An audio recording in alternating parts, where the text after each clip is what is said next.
Hello everyone, welcome to the GreyDynasty channel. This is Grey coming to you all the way from Spain in Bilbao. It's been an amazing time here. We're here for 2 nights and so far it's been beautiful. It's a public holiday today here in not in Spain but just in Bilbao, so all the stores were closed. So we decided to spend the day down at the beach. So we went out about 40 minutes away and we had such a fun time just being in the water, playing in the water, taking loads of pictures. And we've since gone out to dinner and now I'm back in my room. It's late in the night, it's dark, but I thought to shoot a video because today is when I have it scheduled for and tomorrow I'll have a busy day. So, in today's video, I wanted to chit-chat about the concept of raising the bar. What comes to mind when we talk about raising the bar? Well, for many people that could mean different things. Because if you're raising the bar, then you're raising the bar from something that was to something that it needs to become. So that begs the question. What does raising the bar mean to you, to me, to everybody? Well, I'll give you my take on it. Raising the bar for me will involve 3 points. And the first one has to do with comparison. Who sets the bar? What is the key performance indicator, KPI? What is the benchmark that you're going to measure yourself against to say, I'm raising the bar from this to that? For many people, they really think that they have to compare themselves to somebody else next to them, for somebody they know or somebody that's kind of doing the same thing that they're doing. I mean, after all, it is what we do in companies, yeah? We benchmark against the industry. So that basically means we're benchmarking against our competitors. We benchmark against the prior year's performance, same period, including trend analysis. And then we also benchmark against the budget, what we had budgeted that we wanted to achieve. How does that translate into personal life though, Ideally, you should not be benchmarking your life against somebody else because you're all running different races, you're all taking different paths. So the benchmark I would recommend for raising the bar is actually yourself. It's one of those we use in accounting where you would benchmark your performance this year against your performance the previous year at the same time or within that same month. I would recommend that one, plus the second one where you benchmark yourself against the budget, what you had intended to do when the year began or when you started your project. You actually had notes and points that you wanted to hit at certain points during that journey. Those are the 2 I would really benchmark against. Well, I'm not completely opposed to the third one, benchmarking against the industry, just as long as it's the industry in general as opposed to individuals within the industry. Because if you end up comparing yourself to people, there's always people that are better off, performing better, and people that are performing worse. And that's the easiest way to actually end up getting yourself discouraged and getting yourself down about it, that you actually end up quitting the race, So I would say that for me, the first one is compare yourself only to yourself. Now, how you do that is up to you. Whether it's according to the budget plans you had set and the max you wanted to hit along the way within whatever time frame you had given yourself, that's fine. If it's depending on what you had performed last year and where you are this year in comparison to that, that's fine. But stay away from comparing yourself with other people because there'll always be better people than you are. There'll always be lesser people than you are, which then leads you to measure yourself against a wrong benchmark. Because if you measure yourself against somebody that is less than you are, and I don't mean less in the terms of humanity, but less in the terms of their output and their performance, then you have a tendency to think, oh, I'm doing well, I've got nothing to change. After all, I'm ahead of that person. And if you compare yourself to somebody that's doing a lot better than you are, it's quite easy to get discouraged and say, oh, I'll never make it, I'll never get there. I might as well give up. I give up now, it's a crowded market. I don't have time, it's too late in the game.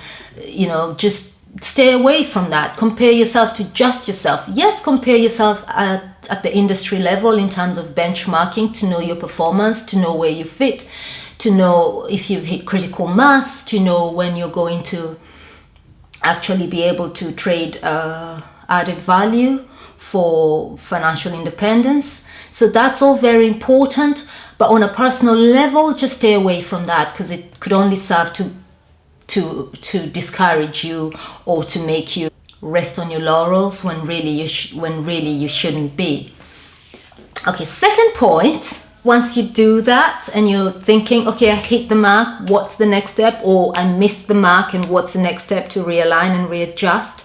I would say look into your habits, check the things that you do regularly, and check and kind of try and understand those things, which ones work to your advantage and which ones work to your disadvantage. For everything that we do, there is a reward, there is a purpose, and some things serve us well and other things really don't. So it's a very good exercise every now and then to sit down with a piece of paper and write down your schedule, write down the things you're focusing on, just so you can see if you're focusing on the right things or the wrong things, and just to see how you can revamp that and take it all back or switch it up, or whatever it is you need to do to create momentum. On the concept of changing habits, let's remember that you actually have to replace it with another. There's no vacuum really in life for many things. There's no vacuum where you could just say, I stopped this habit, and you just leave a vacuum there. No, chances are if you don't replace the habit's going to stay. If you don't bring in something else, if you don't make a deliberate effort to determine what takes the place of the bad habit you just kicked, another bad habit is going to replace it, or the same habit is going to stay after all, because these habits can really be hard to kick. So look at that as well, and just try and write on a piece of paper all the things you do that serve you well and all the things that you do that don't serve you well, and then see for the things that don't serve you well what you can replace them with, so that you can be more productive in your life in terms of hitting the mark and raising the bar for yourself. The third and last point, focus. What are you focused on? What is that thing that has your undivided attention as you go through life, as you go through your project, as you rearrange your life, as you do whatever it is you're doing? Check that against your goals. The goals you write at the beginning of the year or at the beginning of a project you're undertaking, a mission or whatever it is you're trying to achieve. Check your focus against that. Has it shifted? Has it changed? Now, here's one thing most of us don't seem to realize. A goal is actually not static. A goal is never meant to be static. It moves, it changes as we mature, as we mature, our goals evolve with us, and that's okay. That's okay. They're never meant to be static to begin with. It's okay that your goals change, and a good indication that your goals have shifted slightly, somewhat, is if you look at your focus. And if your focus has changed, it's okay to get a piece of paper and rewrite your goals, just so you have something to keep checking yourself against. This is like the first example I gave, where you in the marketplace, financial marketplace, we actually benchmark ourselves against the budget. That would be the same principle. If you check your focus as regards your goals that you had set for yourself and they align, you are on the right track. Just check the timings of when you're hitting these timelines. And if that agrees, then there's very little switching up you need to do. If that doesn't agree, you've got a bit of tweaking to do. But if your focus has completely shifted from your goal, reevaluate, regroup, reassess, take a step back and just look at it and say, am I on the right track? Do I need to change this? And then just feel free to make whatever changes are necessary. And so, a tiny dare for you today. Who have you been comparing yourself to? What has been your threshold in terms of progress in your life? If it's somebody else you've been looking at, change your strategy. Look within. Look at yourself. You can look at the industry at large, but don't look to individuals, because that's just going to discourage you, or it's going to make you complacent. Tiny dare to look at your habits.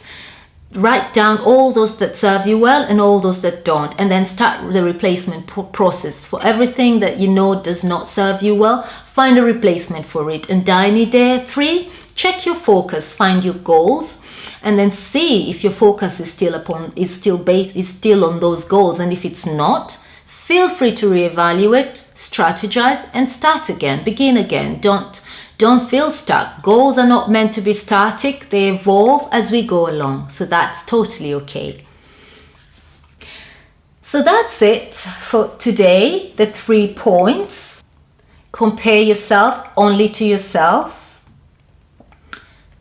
reevaluate your habits, and check your focus. Benchmark, benchmark, benchmark. Just make sure you're doing it against the right thing. And with that, I am going to say goodbye. It's adios from GreyDynasty. Thank you guys.